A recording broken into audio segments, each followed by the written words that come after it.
تمام تعریفیں اس اللہ کے لیے ہیں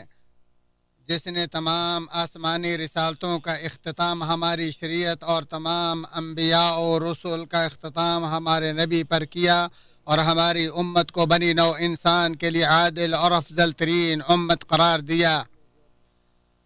میں گواہی دیتا ہوں کہ اللہ وحدہ لا شریک کے علاوہ کوئی سچا معبود نہیں اور تخلیق و اختیار میں صرف اسی کی مرضی چلتی ہے، اور میں گواہی دیتا ہوں کہ محمد صلی اللہ علیہ وآلہ وسلم اس کے بندے اور افضل سے افضل ترین خاندان سے مختار شاندار ہستی اور منتخب رسول ہیں، جنہوں نے پیغام پہنچا کر امانت ادا کرتے ہوئے امت کی خیر خواہی کی، آخری دم تک اللہ تعالیٰ کے لیے محنت اور خوب جد و جہد کی۔ اللہ تعالیٰ آپ اور آپ کی آل و اصحاب اور نیکی میں قیامت تک ان کے پیروکاروں پر درود و سلام نازل فرمائے۔ حمد و ثنا کے بعد بلا شبہ سب سے سچی بات کلام اللہ ہے اور سب سے شاندار رہنمائی محمد بن عبداللہ کا طریقہ ہے۔ سب سے بدترین چیزیں دین میں نئی نئی چیزیں ہیں، اور ہر نئی چیز بدعت، اور ہر بدعت گمراہی، اور ہر گمراہی آگ میں لے جانے والی چیز ہے۔ اے ایمان والو، اللہ تعالیٰ سے کما حق ہو ڈرو ہو اور دیکھو مرتے دم تک مسلمان ہی رہنا۔ اے اقوام مسلم، انسان ہمیشہ اسی کے ساتھ رہتا ہے جس سے اس کی محبت ہوتی ہے، جبکہ نبی مکرم صلی اللہ علیہ وآلہ وسلم سے محبت تو ایمان کی شرط ہے۔ چنانچہ نبی اکرم صلی اللہ علیہ وآلہ وسلم کی عادات و خصائل اور سیرت طیبہ کی معرفت آپ کی محبت کے حصول کا سب سے شاندار ذریعہ ہے، لہذا اپنے نبی کو پہچانو تاکہ تم کو ان کی قدر و منزلت کا علم ہو اور تمہیں آپ کی الفت و محبت اور اطاعت نصیب ہو، کیونکہ تمہارا کوئی شخص بھی تب تک مومن نہیں ہو سکتا جب تک اس کے دل میں نبی کی محبت اپنی جان، مال، اولاد، والدین اور تمام لوگوں سے بڑھ کر نہ ہو۔ اے اللہ کے بندو، اللہ تعالیٰ ہی فرشتوں اور انسانوں سے پیغمبروں کا انتخاب کرتا ہے، سو اسی نے عمدہ ترین معدن و نفوس سے محمد علیہ الصلاۃ والسلام کا انتخاب کیا اور آپ کو تمام لوگوں پر فوقیت و برتری عطا کی، جیسا کہ ارشاد باری تعالیٰ ہے، تمہارے پاس تمہاری ہی جنس سے ایک ایسا پیغمبر تشریف لایا ہے جس پر تمہارا نقصان و پریشانی گراں اور وہ تمہارے فائدے کا خواہاں ہے، جبکہ وہ مومنوں کے ساتھ انتہائی مشفق و مہربان ہے، اور جن کے نقش قدم پر چلنے کو فضل و کمال کا معیار قرار دیتے ہوئے اللہ تعالیٰ نے فرمایا، تم میں سے جو اللہ تعالیٰ اور آخرت کی توقع رکھتا اور اللہ کو بکثرت یاد کرتا ہے، اس کے لیے اللہ کے رسول ایک عمدہ ترین نمونہ ہیں۔ اللہ تعالیٰ نے آپ کے قول، فعل، عقل، علم، خلق اور ہر طریقے کی صفائی پیش کی اور ظاہری باطنی اعتبار سے آپ کی مکمل پاکیزگی کا اظہار فرمایا، سو اللہ تعالیٰ نے آپ کی فہم و فراست کی تعریف کرتے ہوئے فرمایا، تمہارا ساتھی گمراہ ہوا نہ ٹیڑھی راہ پر چلا۔ آپ کی نگاہوں کی تعریف کرتے ہوئے فرمایا، آپ کی نگاہ بہکی نہ حد سے بڑی۔ آپ کے سینے کی تعریف کرتے ہوئے فرمایا، کیا ہم نے تمہارے سینے کو فراخ نہیں کیا؟ آپ کے ذکر خیر میں فرمایا، اور ہم نے تیرا ذکر بلند کر دیا۔ آپ کی طہارت کو سراہتے ہوئے فرمایا، اور تجھ سے تیرا بوجھ ہم نے اتار دیا۔ آپ کی سچائی کی تعریف کرتے ہوئے فرمایا، اور وہ اپنی خواہش سے نہیں بولتا۔ آپ کے تزکیہ علم کے بارے میں اللہ بزرگ و برتر فرماتا ہے، آپ کو پوری طاقت والے فرشتے نے سکھایا ہے۔ آپ کے علم کی پاکیزگی اللہ تعالیٰ فرماتا ہے، آپ مومنوں کے ساتھ انتہائی مشفق و مہربان ہے۔ آخر میں آپ کے پورے اخلاق کی تعریف کرتے ہوئے فرمایا، بلا شبہ آپ عظیم ترین اخلاق کے مالک ہیں۔ اے اللہ کے بندو، اللہ تعالیٰ نے اپنے سب بندوں کو دین حنیف پر پیدا کیا، پھر شیاطین نے گھیرا اور انہیں دین سے نکال دیا اور ان کے لیے حلال چیزوں کو ان پر حرام کر دیا اور ان کو اللہ کے ساتھ ان چیزوں کو شریک بنانے کا حکم دیا جن کی پوجا پاٹ کی کوئی دلیل نازل نہیں ہوئی۔ اللہ تعالیٰ نے اہل زمین کو دیکھا اور باقی ماندہ چند اہل کتاب کے سوا سب عرب و عجم کو ناپسند فرمایا، پھر ان کے درمیان سے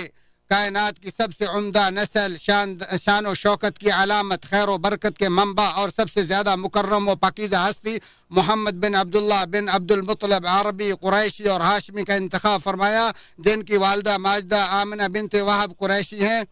آپ کے لیے جس جگہ بھی سب سے افضل چنی سو آپ محبت وہی ام القرا مکہ مکرمہ میں پیدا ہوئے، پرورش پائی اور وہیں پر مبعوث ہوئے۔ حضرت مسیح عیسیٰ بن مریم کی ولادت کے تقریباً 632 سال بعد عام الفیل ماہ ربیع الاول میں آپ کی ولادت باسعادت ہوئی۔ 40 سال کی عمر کو پہنچے پھر مکہ میں آپ کو نبوت ملی اور 63 برس کی عمر میں آپ اس دنیا کو چھوڑ گئے۔ اے اقوام مسلم، اللہ کے رسول صلی اللہ علیہ وسلم نے یتیمی کی تلخیوں میں زندگی بسر کی، کیونکہ ابھی تک آپ شکم مادر میں ہی تھے کہ آپ کے والد فوت ہو گئے، اور جب آپ کی عمر تقریباً 6 سال ہوئی تو والدہ بھی اس دار فانی کو چھوڑ گئیں۔ پھر آپ کے دادا عبد المطلب نے 2 سال تک آپ کی کفالت کی، اور جب وہ بھی فوت ہو گئے تو آپ کے چچا ابو طالب نے آپ کو سنبھال لیا۔ پھر مسلسل آپ کی حمایت و دفاع کرتے رہے، یہاں تک کہ نبوت کے 10ویں سال وہ بھی فوت ہو گئے۔ رسول اللہ صلی اللہ علیہ وسلم اپنے والدین کے اکلوتی اولاد تھے اور آپ کا کوئی بہن بھائی نہیں تھا۔ اللہ تعالیٰ نے آپ کو خیر و برکت اور فطرتی عادات و خصال کا جامع بنایا۔ آپ تجارت کی غرض سے کئی بار شام گئے، اپنے چچا کے ساتھ تجارتی سفر کیا اور اپنی بیوی خدیجہ بنت خویلد کی تجارت کے لیے نکلے اور چند ٹکوں کے عوض اہل مکہ کی بکریاں چرائیں۔ تقریباً 25 برس کی عمر میں آپ نے خدیجہ بن خویلد سے شادی کی، جو سب سے زیادہ آپ کی معاون و مددگار تھی۔ تو سوائے ابراہیم جن کی والدہ ماریہ قبطیہ ہے، باقی ساری اولاد بھی خدیجہ سے پیدا ہوئی۔ جب آپ 40 سال کی عمر کو پہنچے تو اللہ تعالیٰ نے آپ کو چنا، نبوت عطا کی اور خاتم الانبیاء والرسل بنا دیا۔ تو آپ نے شرک چھوڑنے اور توحید کو اپنانے کی دعوت شروع کر دی، اچھی عادات اپنانے، نیکی کا حکم دینے، ظلم و فساد اور برائی سے روکنے کی ترغیب پر بھرپور زور دیا۔ آپ نے مکہ میں 13 سال تک اعلانیہ اور چھپ کر دن رات دعوت دین کی ذمہ داری نبھائی، جبکہ مکہ والوں نے اپنی انگلیاں اپنے کانوں میں ڈال لی، سخت فریب کیا، اپنے کپڑوں کو اوڑھ لیا اور اڑ گئے اور بڑا تکبر کیا۔ کفار مکہ نے سرکشی کی، حق کا انکار کیا، آپ کی تکذیب کی، آپ کو اذیت پہنچائی، مذاق اڑایا اور آپ سے ٹھٹھا کیا، آپ پر جادو کہانت اور پاگل پنی کی تہمت لگائی۔ آپ کے پیروکاروں اور معاونین کو بڑی آزمائشوں سے گزرنا پڑا۔ مکہ والوں نے بڑی سزائیں دی اور انہیں در بدر کر دیا، اور یہ انتقام صرف اسی چیز کا تھا کہ وہ اللہ غالب و لائق حمد کی ذات پر ایمان لا چکے تھے۔ اللہ تعالیٰ اپنے نبی کو اس مدینہ کی پاکیزہ دھرتی کی طرف ہجرت کا حکم اللہ تعالیٰ نے اپنے نبی کو اس مدینہ کی پاکیزہ دھرتی کی طرف ہجرت کا حکم دے دیا، جہاں کا قیام شاندار اور جسے دار و ایمان کی حیثیت حاصل ہے، اور جو ایمان کی واپسی اور اللہ کی فوج انصار کی جگہ ہے، جیسا کہ اللہ تعالیٰ نے فرمایا، اور جنہوں نے اس گھر کو اور ایمان میں ان سے پہلے جگہ بنا لی اور اپنی طرف ہجرت کر کے آنے والوں سے محبت کرتے ہیں، اور مہاجرین کو جو کچھ دے دیا جائے اس سے وہ اپنے دلوں میں کوئی تنگی نہیں رکھتے، بلکہ خود اپنے اوپر انہیں ترجیح دیتے ہیں، گو خود کو کتنی ہی سخت حاجت ہو۔ بات یہ ہے کہ جو بھی اپنے نفس کے بخل سے بچا لیا گیا وہی کامیاب و کامران ہے۔ مدینہ منورہ میں اسلامی ریاست کے پروان چڑھنے کا آغاز ہو چکا اور انتہائی مختصر وقت میں اس کی بنیاد قائم ہو گئی، احکام نازل ہو رہے ہیں، اتحادیوں کے ساتھ ملانے کی ابتدا ہو چکی، اللہ اور رسول کے ساتھ جنگ کرنے والوں کے ساتھ اللہ کے راستے میں جہاد جاری ہے، عہد و پیمان اور ایگریمنٹس کو آخری شکل دی جا رہی ہے۔ رسول اللہ صلی اللہ علیہ وآلہ وسلم مدینہ میں صرف 10 سال باقی رہے، جو سارے کے سارے قانون سازی، حوادث اور غزوات سے بھرپور تھے۔ جب سے اللہ تعالیٰ نے زمین کو بچھایا اور اسے ہموار کیا، تب سے آج تک تاریخ نے ایسے زمانے اور حق پرست راہ راست پر چلنے والی کوئی ایسی قوم کا مشاہدہ نہیں کیا جو اس مدنی دور اور اس دور کی اس قوم سے زیادہ اللہ کو محبوب ہو۔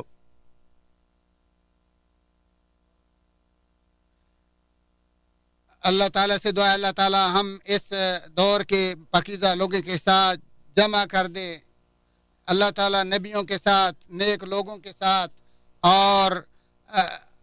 صلاحہ کے ساتھ ہمیں جمع فرما دے۔ اعوذ باللہ من الشیطان الرجیم۔ وہی وہ ذات ہے جس نے ناخواندہ لوگوں میں انہی میں سے ایک ایسا رسول مبعوث فرمایا جو ان کے سامنے اس کی آیات کی تلاوت کرتا اور ان کا تزکیہ نفس کرتا ہے اور انہیں کتاب و حکمت کی تعلیم دیتا ہے۔ یقیناً یہ قبل عظیم واضح گمراہی میں تھے۔ اللہ تعالیٰ میرے اور آپ کے لیے اس قرآن میں کو بابرکت بنائے، اس کی آیات و ذکر حکیم کو ہمارے لیے نفع بخش بنائے۔ اسی پر اکتفا کرتے ہوئے اللہ تعالیٰ سے گناہوں کی معافی مانگتا ہوں، تم بھی اسی سے گناہوں کی معافی مانگو، بلا شبہ وہی بخشنے والا مہربان ہے۔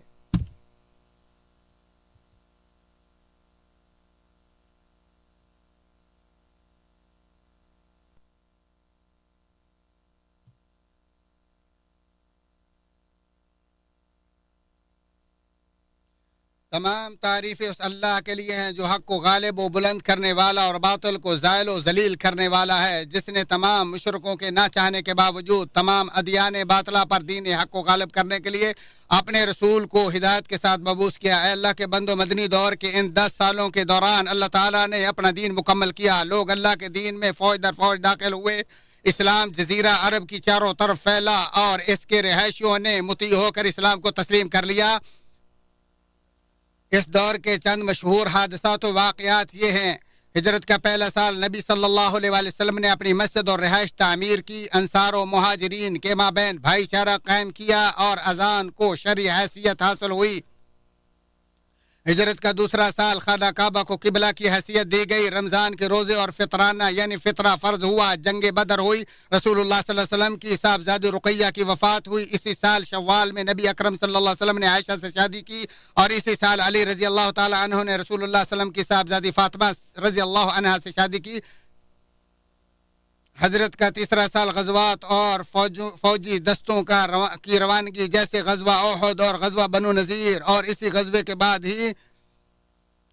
شراب حرام کی گئی، اور اسی سال نبی مکرم صلی اللہ علیہ وآلہ وسلم نے حفصہ بنت عمر بن خطاب سے شادی کی، اور رسول اللہ صلی اللہ علیہ وآلہ وسلم کی صاحبزادی ام کلثوم رضی اللہ عنہا سے عثمان رضی اللہ عنہ نے شادی کی، اور فاطمہ رضی اللہ تعالی عنہا کے ہاں حسن بن علی رضی اللہ عنہ کی ولادت ہوئی۔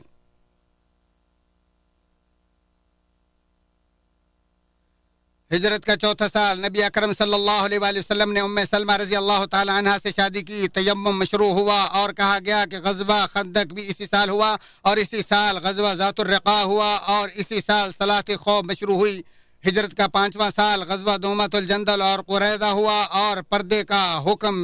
شرعی حکم نازل ہوا، اور ہجرت کا چھٹا سال صلح حدیبیہ، بیت رضوان اور غزوہ بنی المستلق ہوا، سورج گرہن ہوا اور حکم زہار اترا۔ ہجرت کا ساتواں سال غزوہ خیبر اور عمرہ قضا رونما ہوا، نبی مکرم صلی اللہ علیہ وآلہ وسلم نے ام حبیبہ، میمونہ، صفیہ اور ماریہ قبطیہ رضی اللہ عنہن سے شادی کی، اور حضرت ابو ہریرہ رضی اللہ تعالی عنہ نے اسلام قبول کیا۔ ہجرت کا 8واں سال غزوہ موتا، غزوہ ذات السلاسل اور رمضان میں مکہ فتح ہوا، ابراہیم رضی اللہ عنہ پیدا ہوئے، اور زینب بنت رسول اللہ صلی اللہ علیہ وسلم کی وفات ہوئی، اور اسی سال غزوہ حنین ہوا۔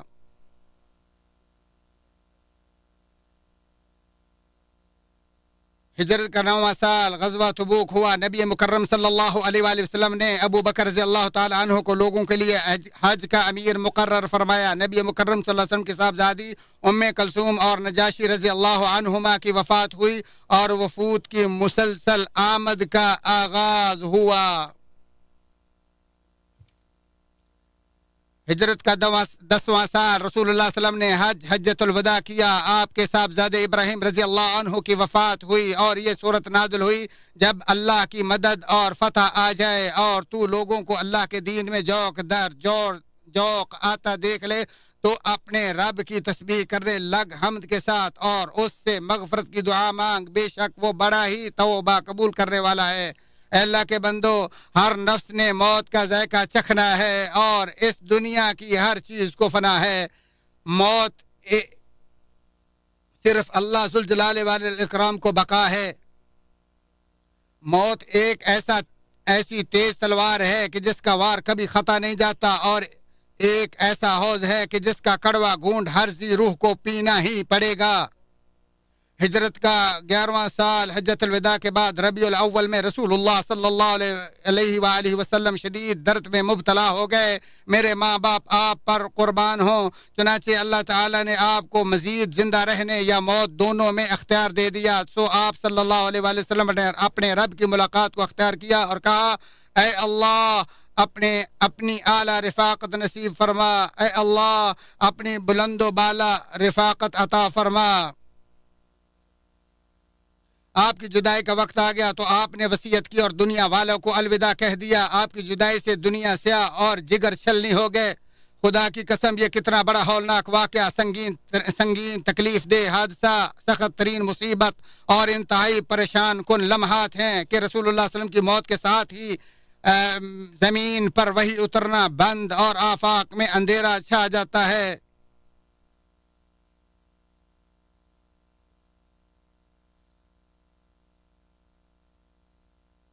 اور صحابہ کی حالت جو ہے وہ انتہائی ناگفتابی ہو گئی اور وہ اس عظیم حادثے کو رسول اللہ صلی اللہ علیہ وسلم کی موت کو برداشت نہ کر سکے اور کھڑے ہونے کی چلنے پھرنے کی سکت کھو بیٹھے۔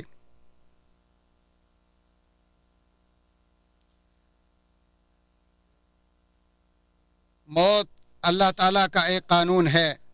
جو نہ کسی بیٹے کو نہ باپ کو چھوڑتی ہے اور ہر ایک پر اللہ کا فیصلہ برابر ہو کر رہے گا۔